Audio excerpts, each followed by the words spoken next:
You're not afraid of failing. You're afraid of what other people will think of you if you fail. But if you're afraid of that, imagine what they think of you when you aren't even trying. Oh yeah, they aren't. I'm such a dick sometimes. Is it strange to hear your like angry toilet tweets read back to you now in the cold, harsh light of day? God, that was a particularly difficult poo I was cracking out there. You know, real talk, the tweets that I have, people don't know this, but the tweets are notes to self. Yep. So they're just directed at me so that I can look back on them and like be reminders of like, hey, don't do that. And so like, I think to myself, man, I'm afraid of doing this. And I'm like, no, I'm not. I'm afraid of what this person's going to think about me. Because if I were to be able to fail in quiet, in complete isolation, then I wouldn't care. And then I think, well, what if I don't succeed in public? What do they think then? Nothing, right? They don't think about me at all. And so obviously that comes from the perspective of seeking to gain approval and attention from others anyway. So it's like, listen, if you're insecure, which everybody is, let's be real, you might as well use the insecurity to get something out of it, right? Like one of my favorite things about entrepreneurship is like use what you've got. And so a lot of people think that they need to fix their conditions in order to get like the perfect conditions before they start. But the perfect condition is whatever one you're in, because it gives you whatever assets you have. That's the cards that you're dealt. And so you just play the hand. And a lot of people have great cards. It's like, man, I'm so afraid of, it's like, use it.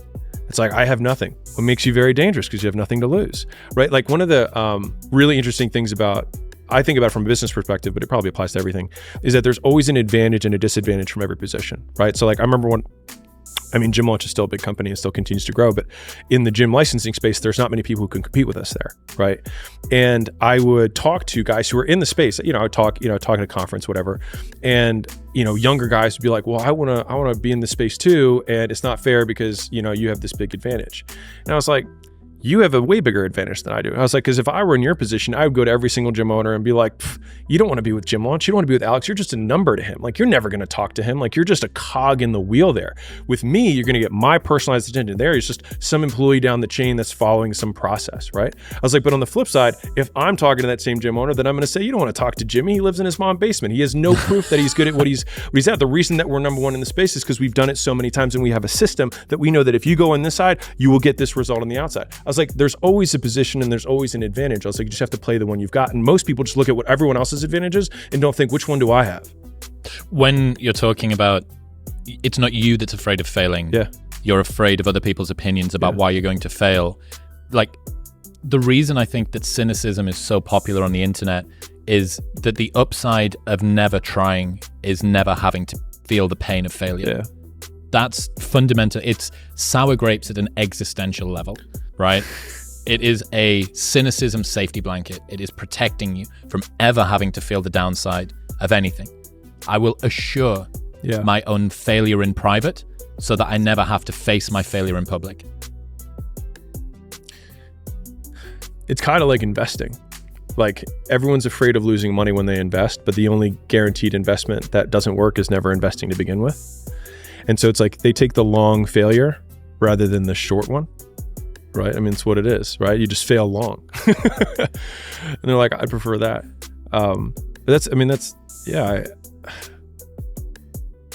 It's like you and I are going back and forth on trying to figure out how many different ways can I say that either the people that you're worried about judgment are going to die, or that you're going to die, or that even if you do achieve the thing, they won't care anyways. Or if you don't do anything, they won't think about you to begin with. And don't you want to be thought about to begin with? Like, don't you want some level of significance?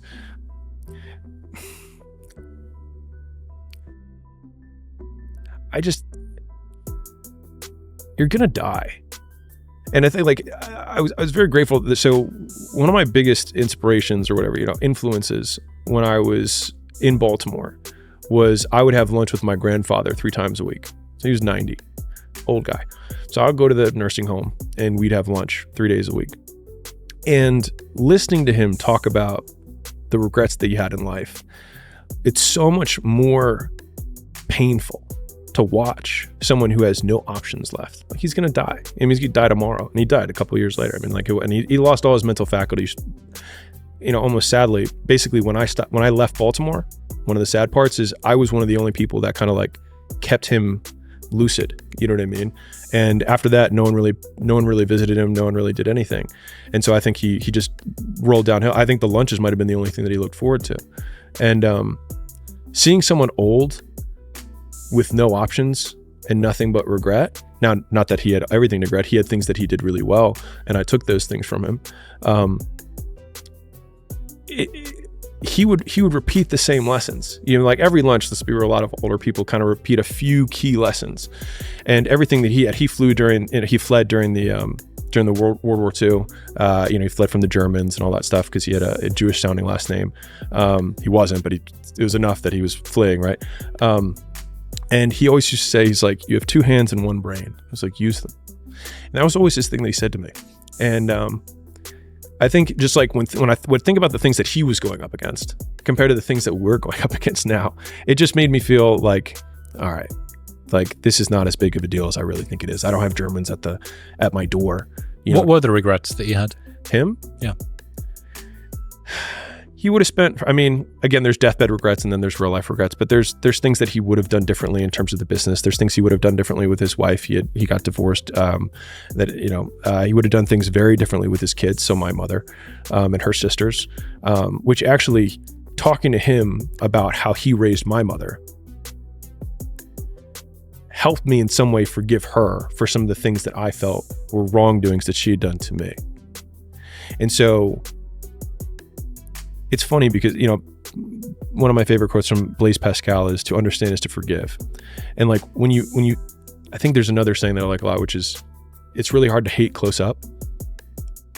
It's like if you really see someone and you see all the things that they went through and the things that happened to them to become who they are, then you understand them and then you understand why they did X, Y, and Z. Because if we don't understand, we assume that it's because they're just evil people. And most people aren't that way. They're this way because they've been reinforced or punished for doing something like that in the past. And especially for her, she was reinforced for acting a certain way over and over and over again to the point that it was core to her character. And so when that got put on me, I was like, I hate you. You're terrible. You're evil. Like blah. But like, when I looked at it on a much longer time horizon of like, she was 4 years old when she came here. She couldn't speak English. She got beat up as a kid, like all these things. I'm like, you know what? Maybe give her a little grace, And I remember when I came back and it was right around that same time where I realized I was giving this person all this power. She yelled at me for something when I came back home from college, my freshman year. And it was a standard fight, like here's the button that I press to get into the normal fight that we get into. I just remember she hit the button and I just like wasn't that upset. And it's like, I felt nothing. She like hit the button, she like hit it again harder. And I was like, and I just remember looking at her and being like, I get it. I'm sorry. Like you had a tough life. And then she just broke down and, started crying because it was like she felt understood. And I think, I know that was a roundabout way of getting back to regrets, but he regretted how he had raised her. But through his regrets, I got to see why she was the way she was. And then it diffused the bomb that was between me and her. Did I tell you that story Douglas Murray told me about regrets from Christopher Hitchens? Mm-mm. Brilliant. So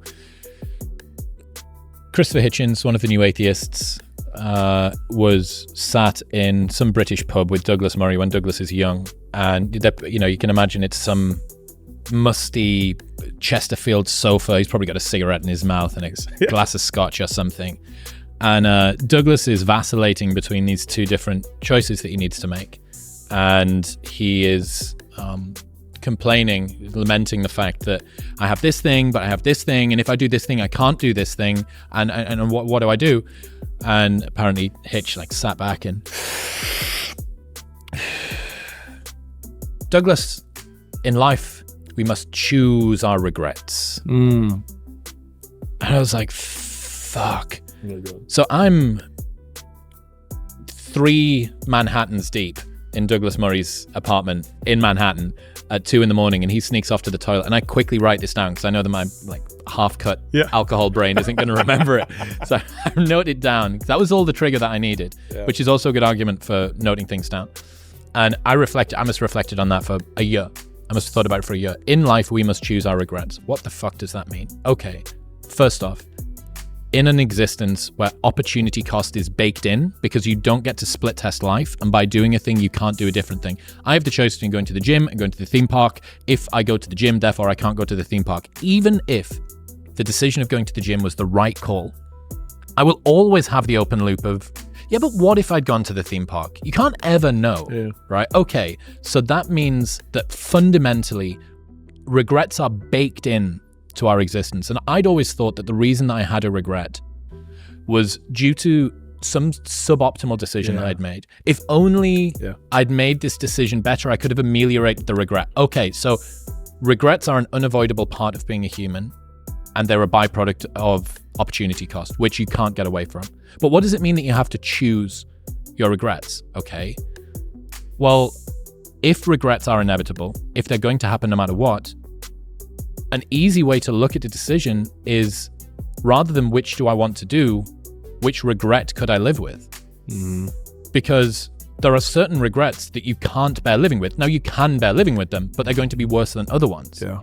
So what is the difference between I need to have a difficult decision, I need to have a difficult conversation with my boss about leaving to go and do this thing, or I need to, that's the regret, that's one regret of the sitting down and seeing them face to face and telling them you're going to leave their small mom and pop business and you're the main salesperson and it's going to be terrible and they're going to cry and you're going to feel like a piece of shit. That's one regret. Another regret is looking back at a decade that you waste in a job that you fucking hate. Yeah. So in life, you have to choose your regrets. I love that as a decision-making frame because it also jumpstarts our fear engine. Because rather than saying like, what do I want? It's what do I hate least? And so we get to run it. So then you get to use your run away from engine rather than your go towards to engine, yeah, the right? mouse and the cheese again. Yeah. And was it you telling me that? Yeah, with the cat. I mean, yep. So I'm just going to butcher what you told me. But why don't you share the, like, how much? Yeah. This was on our last episode. So this is the sequel for the people that were listening. Yeah. Jordan Peterson talks about the study where they starve a rat and they put it into a tube. They waft the smell of cheese in from the front, and there's a spring attached to the rat's tail so they can work out how hard it's pulling. How hard it's pulling is a proxy for desire, for how much it wants it. And you'd think this rat is starving, it's going to pull as hard as it can. So they waft the smell of cheese in and it runs towards it and whatever. They do another iteration of the study. This time they waft the smell of cheese in from the front and the smell of a cat in from behind. Yeah. It pulls harder. Yeah. Why? Because not only in life do you want to run towards something you want, but you want to run away from something that you fear. And this ties into the three most common traits of very successful people: superiority complex, massive crippling insufficiency, and impulse control. Yep. So superiority complex, I can achieve this thing, that's the cheese. Crippling sense of insufficiency, I fear the cat. Impulse control, I'm in a tube. There is only one direction that I can go. I don't need to make